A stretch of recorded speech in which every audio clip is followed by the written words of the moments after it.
5 menit ya Pak Kapolda NTT, Pak Kapolda Sulteng. Ya, silakan.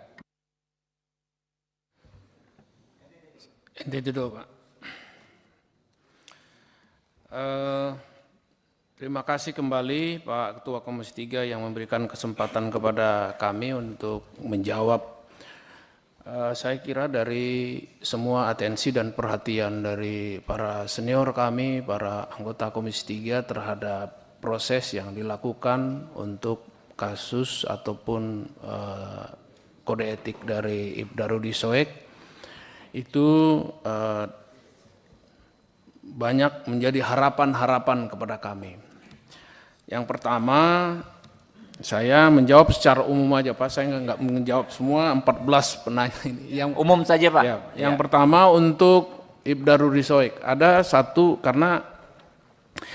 anak kecil bilang kepada gurunya, Pak Guru ini anak ayam yang di tangan saya ini hidup atau mati? Nanti kalau gurunya bilang mati, maka dibuka begini hidup ternyata. Tapi kalau gurunya bilang itu hidup, dimatikan sama dia.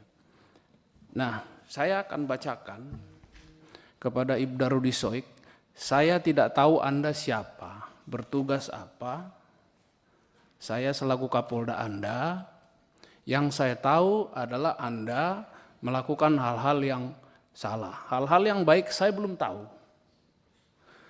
Tapi dalam hal ini yang masuk ke meja saya, bahwa Anda melakukan sesuatu hal yang dipersalahkan oleh Propam. Kemudian lanjut kepada sidang kode etik karena menurut PP nomor 1, PP nomor 2 tahun 2003, kalau lebih dari minimal 3 pelanggaran disiplin bisa di sidang kode etik untuk PTDH.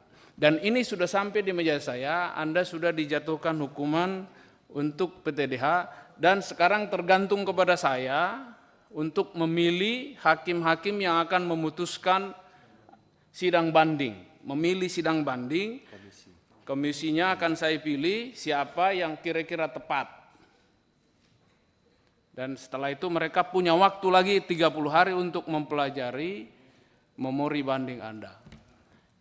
Dari semua pelajaran yang diberikan ataupun informasi yang diberikan kepada saya bahwa sebanyak persoalan yang dituduhkan kepada Anda, satu pun belum pernah ada dilakukan tindakan hukum kepada Anda. Belum pernah melakukan penerimaan terhadap tindakan hukum. Silakan seperti yang saya katakan tadi itu, kalau Anda mau lanjut atau tidak di anggota kepolisian ini, itu tergantung kepada Anda.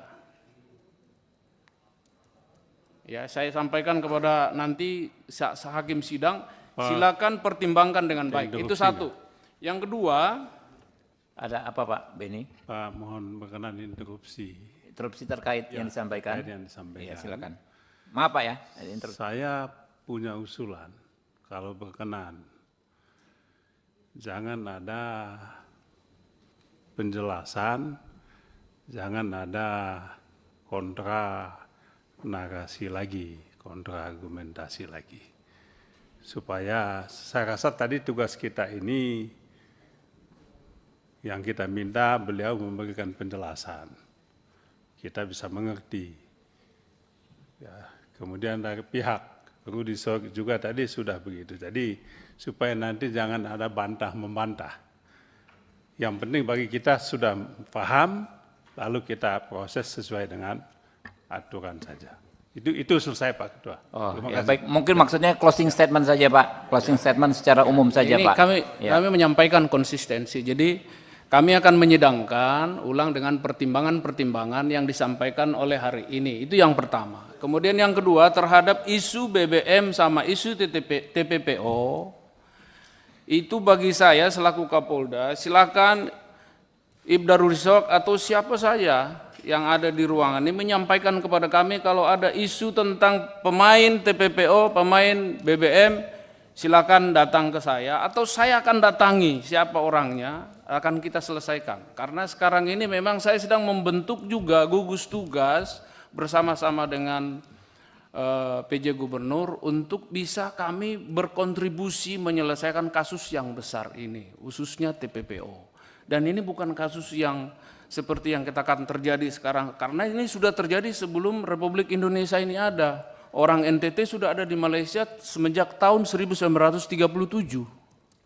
Indonesia belum ada. Jadi kami menyelesaikan ini mulai dari akar rumput.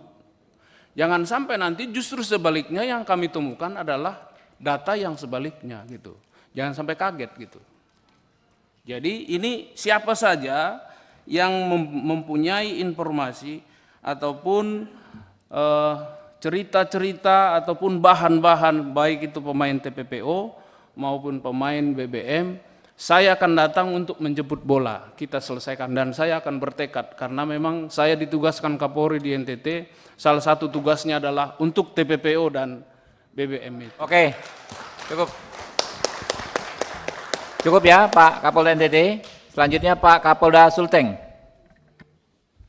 Mohon izin ini sekaligus sebagai closing statement.